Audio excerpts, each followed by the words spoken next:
Salut les espions! J'espère que vous allez bien, que ce temps de confinement reste profitable pour chacun d'entre vous. On vient de clôturer cette troisième semaine. On a déjà un certain temps que nous sommes tous reclus dans nos domiciles respectifs.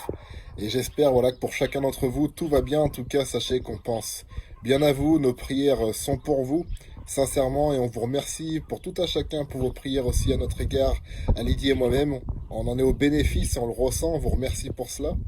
Écoutez, un petit message tout simplement pour vous encourager dans ce jour particulier. On rentre dans la période de Pâques, donc de la Pâques juive, donc ça veut dire Pessar, c'est-à-dire passer au-dessus. Vous connaissez le sens de ce mot, c'est à l'époque où dans Exode, Dieu dit à Moïse, voilà que chaque famille hébreu doit être cloisonnée, confinée chez elle, et doit, avant de rentrer chez elle, immoler un agneau et en mettre le sang sur sa maison et se cacher derrière ce sang, en fait, et rester reclus, confiné.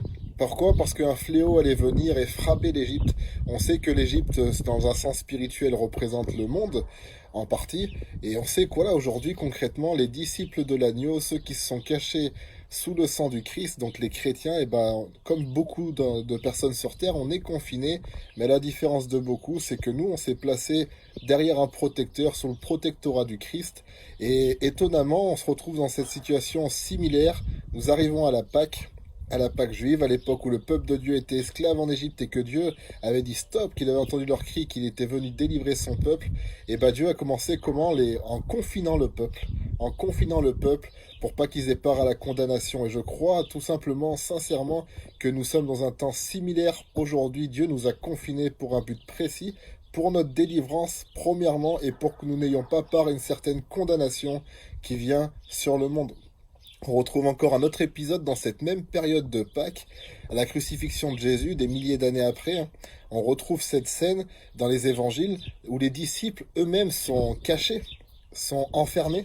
Pourquoi? Parce qu'ils ont peur des Juifs, parce qu'ils sont persécutés. Et l'agneau, une fois encore, qui est Jésus, se retrouve dehors et s'accomplit dans la réalité ce qui se passait comme une ombre dans l'Ancien Testament à l'époque de la Pâque. À l'époque des apôtres, les apôtres aussi étaient confinés jusqu'à recevoir le Saint-Esprit.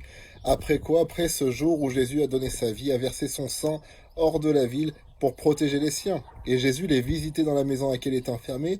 Il leur disait que la paix soit avec vous. Et je crois que durant ce temps de confinement, le Seigneur veut nous donner la paix. Il veut nous visiter dans nos maisons, dans nos foyers, nous toucher, nous parler de ce qui concerne le royaume des cieux. Vous lirez dans Actes des Apôtres chapitre 1, il est dit que Jésus a paru 40 jours. Donc pendant un temps de quarantaine, il a paru aux disciples, il leur parla de tout ce qui concerne le royaume de Dieu. Mais on ne sait pas trop ce qu'il leur a dit, excusez-moi. Et je crois que le Seigneur veut nous révéler ces choses-là durant ces temps, à l'Église, au corps de Christ, aux individus que nous sommes, à l'entité que nous représentons. Le Seigneur veut nous parler et nous révéler ces choses. Comme j'ai dit il n'y a pas longtemps à une sœur dans l'Église, c'est jamais arrivé dans le temps de l'Église, en tout cas on n'a pas eu de retour, en dehors de l'époque d'Exode, donc du peuple hébreu, et à l'époque des apôtres, il n'y a jamais eu un temps où tous les chrétiens ont été confinés de la sorte au moment de la Pâque. En tout cas, on n'en a jamais entendu parler, c'est-à-dire qu'on est dans un temps particulier. À chaque fois que ces choses-là sont arrivées, ça a marqué un temps. La première alliance, l'ancienne alliance a été marquée ce jour-là, comme un des premiers jours, comme le premier jour de l'année à l'époque de la Pâque juive. À l'époque des apôtres, c'était la venue, ensuite ça a débouché sur la venue du Saint-Esprit, ça a marqué le début de la nouvelle ère, de la nouvelle alliance. Aujourd'hui, je crois que ça ouvre la porte à l'ère dernière, à la dernière ère, à l'ère du Saint-Esprit, à l'ère où le Seigneur veut se manifester et manifester son règne sur la terre. Parce que s'il chasse les esprits par le Saint-Esprit, alors le royaume des cieux s'est approché de nous. Il le fait déjà, mais je crois aujourd'hui que le Seigneur prépare quelque chose de nouveau et j'aimerais vous encourager durant ces temps, d'autant plus dans cette période. On sait qu'à la suite de la Pâque, et on rentre dans cette période-là dès aujourd'hui, il y a la fête des pains sans levain. Pendant 7 jours, les Hébreux, les Juifs devaient manger du pain sans levain et avant ça, ils devaient vider tout le levain qu'il y avait dans leur maison. Tout le levain qui est dans leur maison, ils devaient le jeter. J'aimerais vous parler de ce levain.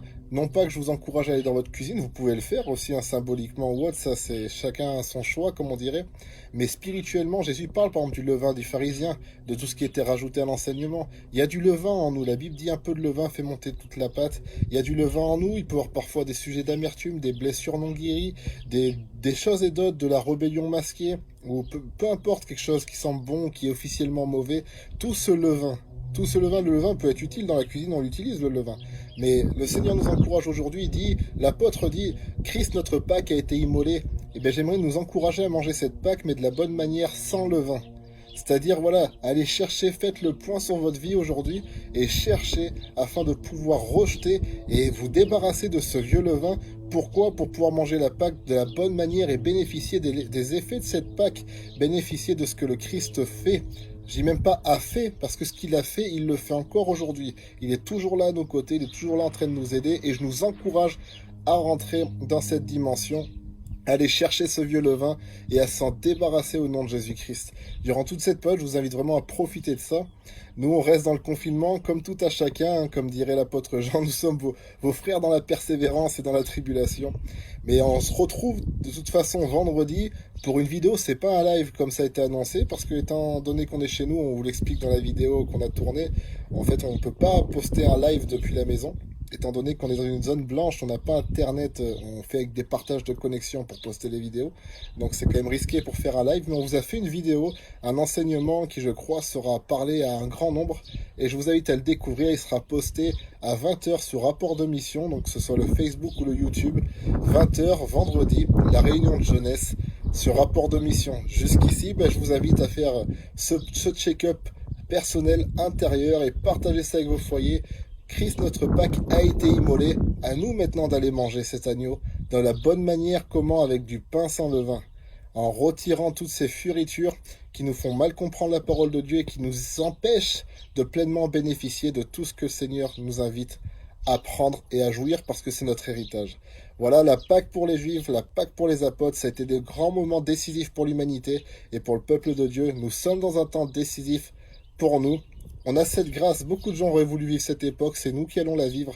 Bénéficions de ces temps, préparons-nous, soyez bénis, fortifiés. Merci une fois encore pour vos prières et je vous demande avec simplicité de continuer de le faire. Priez pour nous comme nous prions pour vous. Le Seigneur est avec nous et que le Seigneur vous fortifie. Au nom de Jésus-Christ, soyez bénis. À vendredi alors. Amen. Ciao, ciao.